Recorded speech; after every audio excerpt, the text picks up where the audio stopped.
Okay, before going into detail for the Oster's experiment, let us first discuss about the magnetic field and properties of magnetic field lines in detail. Now, what is a magnetic field? Magnetic field may be defined as the region, we can call it a three-dimensional region of space around a magnet or around the source of the magnetism, within which if we bring another magnetic material, it will experience a force of attraction or repulsion. So magnetic field is a three-dimensional region of space around a magnet, within which if another magnetic material is brought, like iron, cobalt, nickel or steel, it will experience a force of attraction or repulsion. So this is the meaning of magnetic field. Now this magnetic field has got some properties. There are some field lines which are present in the magnetic field, and because of which this magnetic field exists. Now these magnetic field lines also have got some properties which we are learning now. So these magnetic field lines, they are originating at the north pole of the magnet, and they are just entering into the south pole. So we can say that these magnetic field lines, they run from north pole of the magnet to the south pole of the magnet outside, and inside these field lines go from south to north. So outside the direction is from north to south, and inside the magnet the direction is from south to north.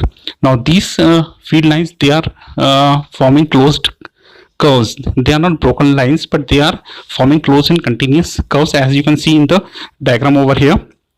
Now these magnetic field lines, they are the closed and continuous curves which are which we can call as a loop. That means they are forming a loop.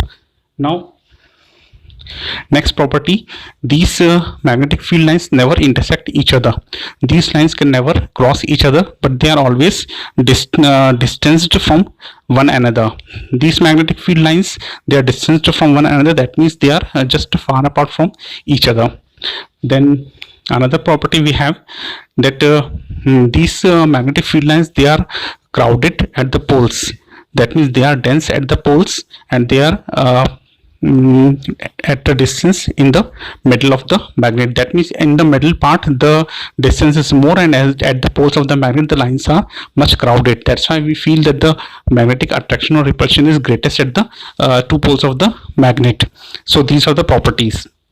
One more we can say, that if we want to find the direction of magnetic field at any point, then we can just draw a tangent at that point.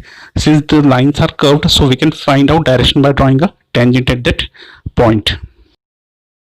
Now another property of the magnetic field lines is that the lines apply pressure on each other. That means they apply lateral repulsions on each other. That means these lines supply a force in the sidewise direction. We call this a property of lateral repulsions.